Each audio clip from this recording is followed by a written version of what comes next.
broken dignity.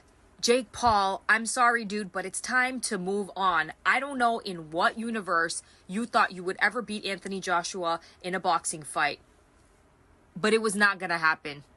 It was not going to happen. I don't care who you trained with, who you were sparring with. It was never going to happen.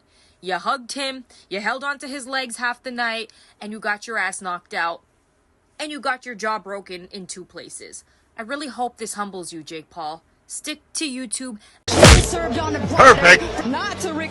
Came out the Jake Paul. Stick to YouTube and leave the boxing to the professionals who have been doing this since they were young.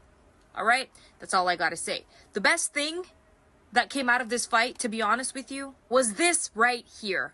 Anthony Joshua calling out Tyson Fury. Now this is what you call a real fight, okay? And if Tyson Fury is as serious as he thinks he is, and he wants to put down his Twitter fingers and put on some gloves and come and fight one of the realest fighters out there that will take on any challenge, step in the ring with me next if you're a real bad boy. Don't do all that talking, AJ this, AJ that.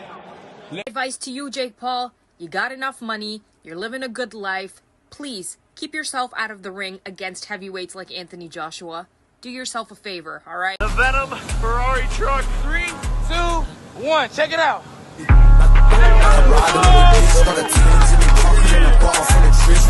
W, baby, let's go.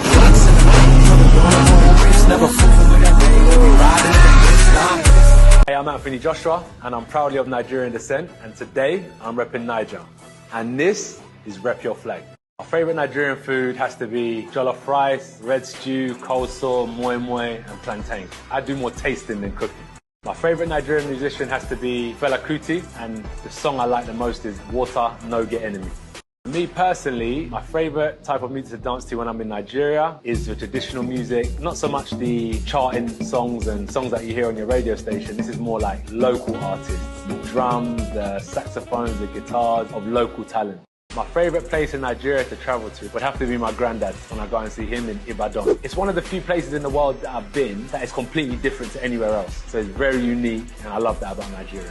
The Nigerian slang and expressions I love the most is when they're trying to chat up a female. They'll tell her, baby, you're the most beautiful thing I've seen. I saw a butterfly this morning and I thought it was you, but it was just your thoughts in my mind. They're very persuasive, very romantic, and they've got a way with words. One of the best things I like about the Nigerian culture is the expectations that your parents and family members have of you. The education. Now, Nigerian parents are looking into sport and streaming and different avenues, but they have high expectations regardless of what you're doing. So I think it's good because it only creates for a successful child. If you're